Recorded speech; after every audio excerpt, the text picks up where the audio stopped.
Thank you. I didn't have to make the first one. Thank you. Okay.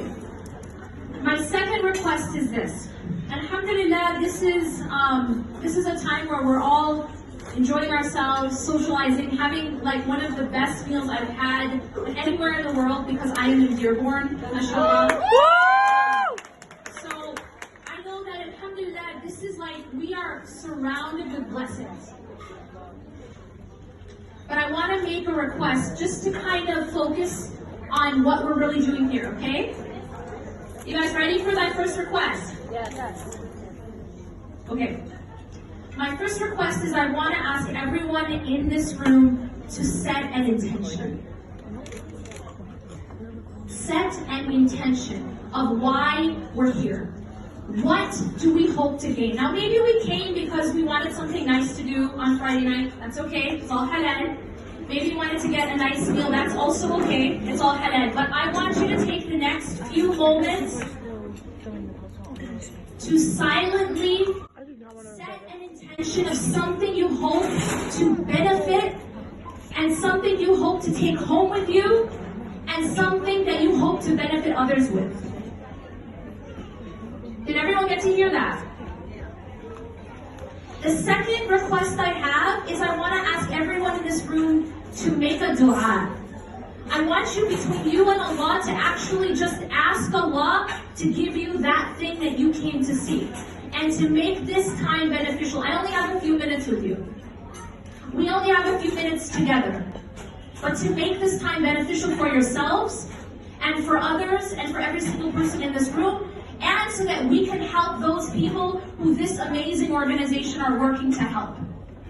𝐁𝐒𝐿, I was actually very impressed. Before I give you guys a few moments to make your intention, I was very impressed by this organization, mashallah. Number one, I'm always impressed by an all-women organization because I find that there's something really, really unique about women-led organizations. We're really good at it, mashallah. We're just actually very, very good at it. And women have certain, and this is just completely through a lot of experience with various different people and organizations and traveling the world, women have a certain set of skills. And when they come together for something they really believe in, it's amazing. And so I want to really applaud them for that, but I want to also tell you why I'm most impressed by them. When we are sincere, Allah subhanahu wa ta'ala puts barakah and blessing in our efforts. Allah subhanahu wa ta'ala multiplies our efforts. And that's really what I feel like I'm seeing with this organization. This is an organization that has really, really made it a commitment to the people that they're trying to help in other parts of the world that are less fortunate. The type of food that we just had, people in other parts of the world cannot afford that. And that's why they've come together to serve those people. And what really, really impressed me is 100% of what you give to this organization actually goes to those people. And you really never see that. And that's because they put from their own efforts and their own pockets to pay that overhead. And that's really something that I think really makes them stand out. So I ask you to support KBK. I intend to support KBK, inshallah, my family does.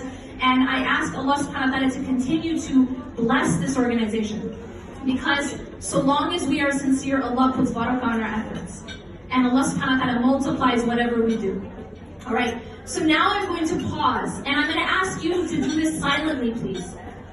I'm going to ask you to do those two things I asked. To set an intention and to make a dua. So just take a few moments quietly to do that, please. Without talking, inshallah. I'm not going to call out table 20.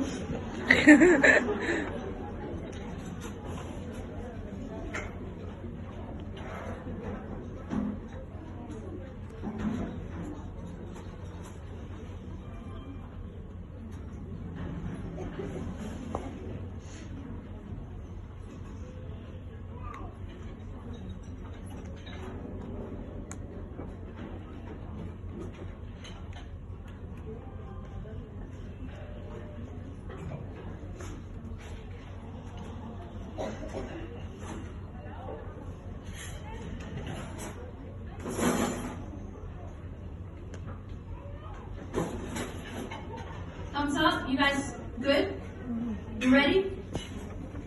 أعوذ بالله من الشيطان الرجيم. بسم الله الرحمن الرحيم. والصلاة والسلام على رسول الله وعلى آله وصحبه أجمعين. رب اشرح لي صدري ويسر لي أمري واحلل عقدة من لساني يفقهوا قولي. So as I was sort of reflecting on what I really wanted to share today, an idea came to my mind about something that a lot of us, I think, struggle with. How many of you guys know who Allah subhanahu wa ta'ala is? Everyone raise their hand. Who's Allah? Our creator, our sustainer, our Lord. Every single day we turn towards Allah subhanahu wa ta'ala if we are practicing and we pray to Him. Am I right? Yes or no? Yeah. But do we really know Allah subhanahu wa ta'ala? Here's the thing about Allah. We cannot see Him. We cannot see Him. We began, our forefather Adam and our foremother Hawa began with Allah subhanahu wa ta'ala, and they could see Him. They could converse with Him. But we can't do that anymore. And so now, all these years later, we've been sent out to this earth, and we've become, in a sense, disconnected from Allah in a physical sense, right? No one can see Allah. Am I right? And so this herein is the test. The test is that you and I have to live this portion of our life, and it is a very limited portion of our life. The Prophet ﷺ talked about this life like a rest stop. You know when you're traveling, right? You're driving down the highway, and then you need to stop to eat or use the restroom, and you just stop for a few minutes. He said that this life is like that. He said, what am I? He said that I am like a traveler who stops in the shade of a tree for a while and then continues on his journey. So right now we're at that rest area. That's called dunya. Okay? It's called dunya. And by the way, dunya, the word dunya, you know what it means? It means that which is lower. And so hayat dunya literally means the lower life. We are currently in the lower life. Why? Because there is a higher life. And that higher life we haven't gotten to yet. And inshallah, we all hope to get there. And that's the life of the hereafter. So right now in this lower life, we are disconnected from Allah in a physical sense. We can't see Him like Adam could. We can't talk to Him in the same, in the physical way. So now, there's a separation that has happened when we came to dunya. And do you know what that's done to the human being? Do you know what that separation has done to the human being? It created a vacuum. An internal vacuum. Do you know what that means? There is an emptiness inside of us. There is an empty spot. There is an empty place inside every single human being. And I'm not just talking about every Muslim. I'm not just talking about everyone in this room. I am talking about every single human being has an empty spot inside of them. An empty place in the core of their heart. Why? Because we were created by Allah for Allah. Allah subhanahu wa ta'ala says, وَمَا خَلَقْتُ الْجِنَّ وَالْإِنسِ إِلَّا لِيَعْبُدُونَ. What does that mean? Do you ever reflect on this? I know most of the people in this room are Arab. You understand what this means, but have we reflected on this? وَمَا خَلَقْتُ الْجِنَّ وَالْإِنسِ إِلَّا لِيَعْبُدُونَ. We have not created jinn and human beings for any purpose except ubudiyya. What does that mean? Does that mean that all we're supposed to do all day is pray? Is that what that means? We have to think deeply about this. If Allah is saying that I have not created you for any purpose except to do ubudiyya, to worship Allah subhanahu wa ta'ala, is He saying we're supposed to live our lives in a masjid or in a cave like a monk? And the answer is absolutely not. That's not what it means. What it means is something much deeper. It means that we were put on this earth, rather we were created in order to know, love, and willingly and lovingly submit to our Creator. That's actually the purpose of our creation. And ubudiyya, or worship, does not just mean prayer. It is not just what you do in the masjid. And I'm going to tell you a hadith that's actually going to blow your mind. And it has everything to do with what we're doing here. And that hadith is that the Prophet ﷺ said that the most beloved person to Allah, now I want you guys just to imagine, who's this person, right? The most beloved person to Allah You're going to imagine someone who lives their life probably at the masjid, maybe spends a lot of time in i'tikaf, always reading Quran, and these are amazing things. These are amazing acts of worship, but you know what the hadith says? The most beloved person to Allah is the person who is the most beneficial to others. The person who helps others the most. The person who benefits others the most. The person who sees another person in need, and helps them. Who sees another person who is hungry and feeds them. Sees another person who's going through a difficulty and removes that difficulty. This is what the hadith says is the most beloved person to Allah. And then watch this. The Prophet then ﷺ says that I prefer, now the Prophet ﷺ is talking about himself. He said, I prefer to help my brother in need, or sister obviously, than to be in i'tikaf in this masjid for a month. That is intense. Everyone should reflect on that. What are we doing here? We are here about service. We are here about helping some people who are suffering and who are hungry in other parts of the world. And the Prophet ﷺ said that he preferred to help someone in need than to be in i'tikaf for a month in this masjid. And by the way, he's not talking about the masjid in Dearborn. He's talking about Masjid al-Nabawi in Medina. That's intense. And so when we talk about what of Allah, a slave of Allah, as I am a wife, or a husband, or a mother, or a teacher, or a doctor, or anything else that I'm doing, a daughter, a son. And that's what I really want to talk about.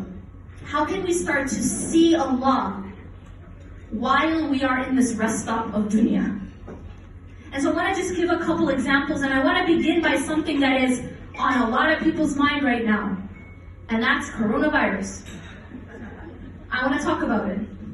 Because recently, I try to sort of avoid news, to be completely honest with everyone. And that is, there's a specific reason I do that. I believe that when we become too hyper-focused on negativity, it becomes not only unhealthy, but it debilitates us. It actually paralyzes us. It makes us unable to actually act. When you hyper-focus on negative things, have you guys ever been, a time in your life where you have a problem, and all you think about is the problem? Yes. And all you talk about is the problem? And all you, all you write about is the problem, all you make dua about is the... So basically you become enveloped in what? The problem. Let me ask you, what happens during that phase of your life? Are you relaxed? Is the thinking about the problem and talking about the problem, is it making you relaxed? No. Anyone? Y'all have no idea what I'm talking about? I know, we're Arab women and we all do it. When you hyper-focus on the problem, it grows. Yeah. It actually grows arms and legs. It starts to become bigger than it is. It starts to envelop you. It starts to drown you and paralyze you. And so it isn't healthy. And it will not make you effective. And of course you're going to say, but you have to be informed. Yes, be informed, but do not hyper-focus on negativity. Because when you do that, you do not become effective to anyone. You actually become paralyzed. Very important. So recently, there's been, a lot of stuff about this coronavirus. And there's been a lot of panic. I'm about to go to the UK, inshallah, in a few days. And there's been especially a lot of panic coming out of the UK. Questions like, about are you still coming? Because when there's a plague, you're not supposed to leave, and you're not supposed to go, and all this kind of stuff. People are very much panicking. And so, putting aside fiqh, the fiqh of it, and everything like that, I want to actually talk about something deeper. And that is, when these things happen, things like a plague, things that are so scary that we completely feel are out of our control, what can we reflect on? What can we learn in those circumstances? This is an example of how we can see Allah subhanahu wa ta'ala. Why? I'm going to give you a few reasons. because it shows us how vulnerable we are and how desperately we are in need of the protection of Allah subhanahu wa ta'ala. No human, you can wash your hands all you want. Go ahead, wash your hands. I'm not telling you not to tie your camel, you know? You all know what I'm saying, right? Wash your hands 50 billion times a day, it's fine. But at the end of the day, we can wash our hands all we want. But if Allah subhanahu wa ta'ala has something written for us, we cannot prevent it. There's a hadith that says that if all the people were to gather together to harm you with something, they could not harm you except if what Allah has written for you. I'm talking everyone in the world has come together to hurt you. They would not be able, they would not have the ability to hurt you unless Allah had written it for you. Unless it was by the will of Allah subhanahu wa ta'ala. And similarly, if all the people came together to harm you with something, right? It could not, unless Allah written. And the other way, if everyone had come together to benefit you with something. So people want to come together and, give you something to benefit you somehow. They could not accept what Allah had written for you. Do you know what this is called? Tawheed. This is called Tawheed. You know what the problem is? We don't really understand Tawheed. Because we think Tawheed is just to say La ilaha illallah. It's very easy. We know how to say it when we're 2 years old. But Tawheed is actually seeing Allah subhanahu wa ta'ala in everything. Seeing that what's going to protect us is Allah. It's not me, it's not what I do, and that doesn't mean that I don't tie my camel, right? We all know the famous hadith. The famous hadith is that the Prophet ﷺ saw a man, he didn't tie his camel, he asked him why, he said, because I have tawakkul. So what did the Prophet ﷺ say? 𝐁𝐿 وَتَوَكَّلْ. Tie your camel, and at the same time, put your trust in Allah. By the way, a lot of us misunderstand this hadith. I've actually heard this hadith misquoted as 𝐁𝐿 ثُمَّ تَوَكَّلْ. Do you know what that means? That means tie your camel and then put your trust in Allah. That's not what the hadith says. The hadith says, 𝐁𝐿 وَتَوَكَّلْ. And as you know, in the Arabic language, when you say wow, it means at the same time. You're not tying your camel and then you put your trust in Allah. We're not washing our hands and wearing masks and hiding. It is only Allah subhanahu wa ta'ala who can cure us. And that brings me to another one of Allah subhanahu wa ta'ala's attributes. This is how we see Allah, through His attributes. Allah is a shafi. That He is the only one who can heal or cure. There is no medicine that can heal and cure. It is Allah who uses the medicine to heal and cure. That's Tawheed. That is what Tawheed is. And so this is one example. When we see the vulnerability that we now feel, it should actually push us to Allah subhanahu wa ta'ala. And it should push us to recognize Allah subhanahu wa ta'ala's power. And the fact, I have to just tell you this, when I saw that photo of Mecca empty, when I saw the Kaaba empty, I'm telling you, it gave me chills. It actually was a chilling photo. And I thought it was like photoshopped. And especially because I was just there in January. And I literally, it was like my family and I, we came home literally as all this began. And I just realized that subhanAllah, it is Allah who controls. I can plan all I want. I have a friend. God bless her soul. I have a friend right now. She is trying everything to go make Umrah right now. From the UK. And she actually already has her ticket. She bought her ticket. She has her visa. And they closed it. And she's just like, well, no, maybe they'll... I showed her the photo. I said, sister, it's empty. But she so badly wants to be there, and she has tied her camel. She has put in her effort, but who's in charge at the end of the day? And I don't think that has ever happened where the Kaaba was empty. Like what, since Quraysh? Think about it. Or I don't know. It's an unbelievable sight. Because no time of day or year is it not full, and someone is always worshiping Allah subhanahu wa ta'ala at the Kaaba. To see it like that was, to me, like a sign of Allah's qadr. A sign not just of His qadr, but of His power. This is the power of Allah subhanahu wa ta'ala. If He wants to close the Kaaba, He will close it. Yes. You know what I mean? Yes. That was like La ilaha illallah. That's the power of Allah subhanahu wa ta'ala. And when He opens, no one can close it.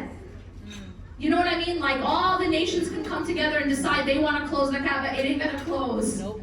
Right? But if Allah decides, it was empty. I was like, that is the power of Allah subhanahu wa ta'ala. We need to go back to La ilaha illallah. To recognize that we are the abd and He is the Rabb. That we are the slave and He's in charge. And if we're missing the point right now, and we're thinking it's just about getting sanitizer, No. do you feel what I'm saying? If we're missing the point right now and think it's just about getting sanitizer, then that is tragic, because we've missed the point. Right. Get your sanitizer. Buy a year's supply of sanitizer. That's not what I'm saying. I'm saying let's not miss the point. These are signs of Allah subhanahu wa ta'ala. And I'm not going to say they're signs of His anger or His mercy. I'm going to say, because the Prophet ﷺ said that these are both punishments and mercy. So we don't know Allah subhanahu wa ta'ala's will and His reasoning and His wisdom. But what we do know is that these are the signs of Allah's power. And they are signs and reminders of our need for Allah. Are you guys understanding what I'm saying? They are to remind us and to bring us back and to wake us up. Because a lot of us are sleeping through our lives. I'm going to repeat that. A lot of us are sleeping through our lives. A lot of us have our life on this thing called autopilot. You know what I mean? Just going through the motions. Just going through the motions. I wake up in the morning, I get my kids ready for school, or I go to work, or I go to school. I cook my maqluba. I love maqluba. I've recently really learned to make good maqluba. I just want to say I'm very happy with myself. Because I'm Egyptian, we don't make maqluba, so that's really impressive. And we're just in autopilot. We are living just like we're going through the motions of life. We open our social media. Even the way we go through our newsfeed is like autopilot. We're like zombies, you know what I'm saying? Like, Yes. Yes. does this look familiar? Yes. It's like an exercise. Yeah. Of the fingers. Just, we scroll, we watch, you know, it's almost like we're just living our lives sleepwalking. And these types of things happen to wake us up. I'm telling you, the Kaaba being empty should wake us up. That if Allah subhanahu wa ta'ala wants to block us from His house, there is nothing you can do about it. No matter how many visas you have, and how many tickets you have, and how many packages you've paid for. Because I'm seeing it right now. If Allah wants to close that opportunity to Him, there's nothing you can do. And Allah subhanahu wa ta'ala is in charge. So sometimes these things happen to wake us up. And we're going through life, we get very caught up in life. Allah subhanahu wa ta'ala says, 𝐁𝐎𝐿 𝐿. You've become distracted by this collecting of things. What do we collect these days? Well, we all know we collect money, but we're now collecting likes. We collect followers. We collect praise. We collect, you know, happy comments. And boy, do we watch them. Oh, I have a notification. You know what I mean? We are very distracted by collecting stuff. And that's exactly what Allah subhanahu wa ta'ala says. أَلْهَاكُمُ التَّكَاثُرُ. That you've become distracted by this collecting of stuff. حَتَّى زُرْتُمُ الْمَقَابِرِ. Until you, and He doesn't say go to the grave, He says visit. Until you visit the grave. Why does He say visit? Because it's just a stop. It's another rest area. Let's make dua that it's a rest area for us. Allahumma ameen. And not a torment for us. Ameen. But it all depends on, have we seen Allah in this life? And I am saying seeing Allah with your heart. That you see La ilaha illallah all around you. When you're living your life, you're seeing that's Allah. That is La ilaha illallah. It's not just I need to wash my hands more, I need to wear a mask, I need to avoid this, this, and that. We're missing the point. And again, I repeat, we are told to tie our camel.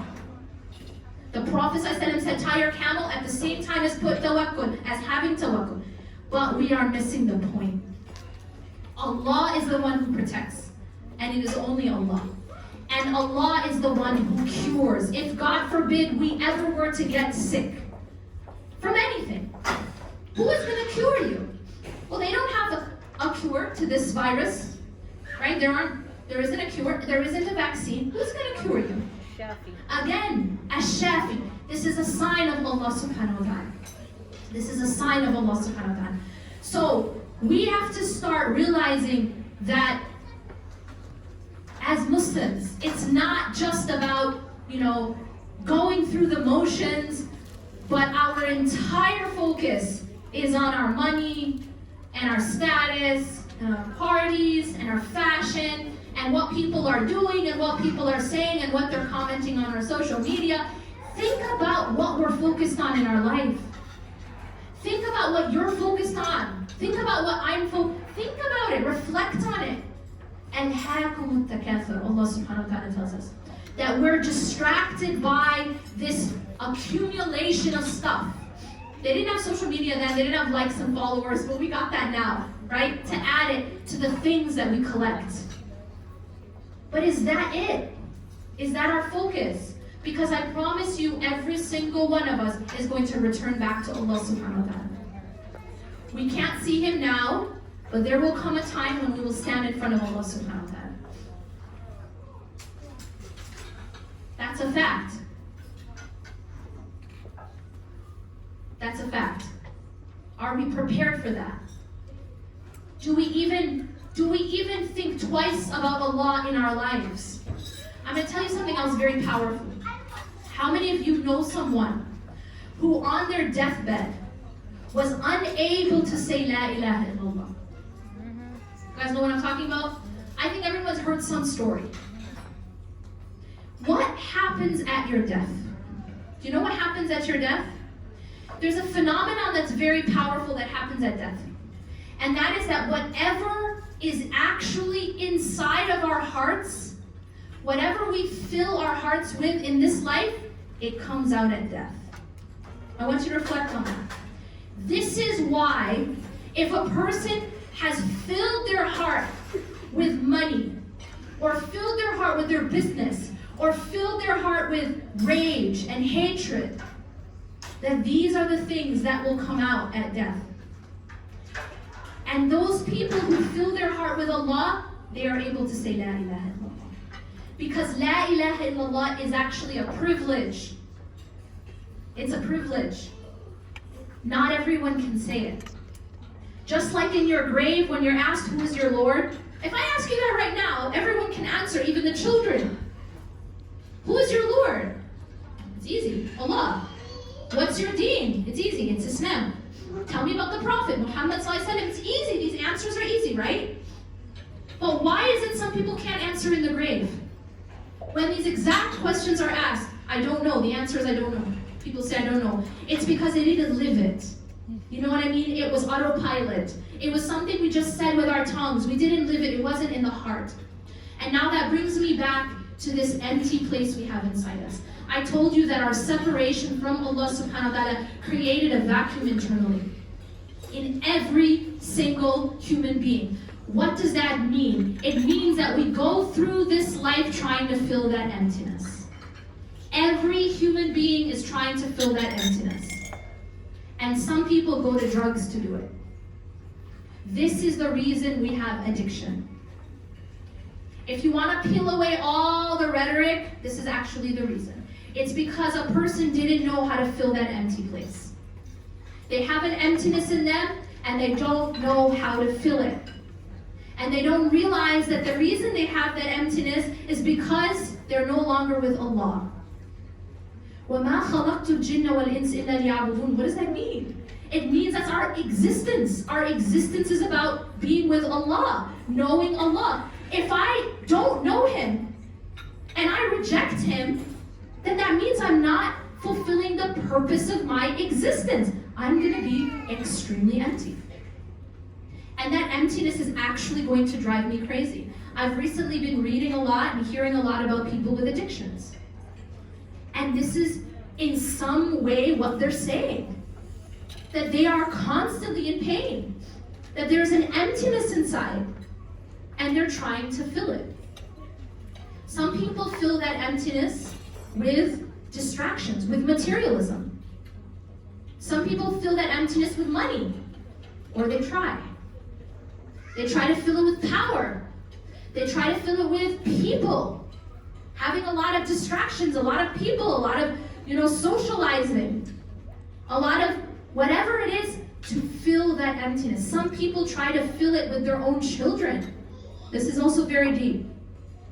Some people take their children and put their children at the center of their hearts and their lives. And a lot of people don't tell you this. I'm going to tell you this secret.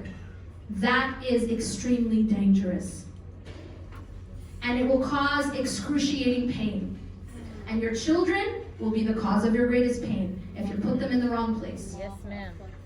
If you put them in the wrong place, those same children that you're literally worshiping are going to be the one who causes you your pain.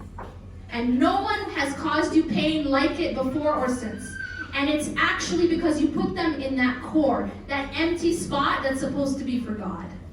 That's supposed to be for Allah. And you put your child there. And no one told you that that was wrong. In fact, they called it love. They called it love. That you revolve your life around another human being, that's not love, it's worship. It's actually the meaning of taking an ilah. That's powerful stuff.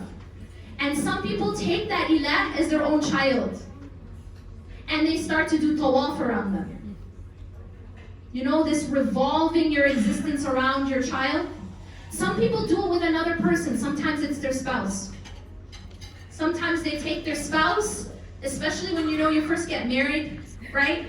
And you think that this individual, this creation of Allah subhanahu wa ta'ala is going to fill every empty space you have inside you. And what happens to you? You get very disappointed. Yes.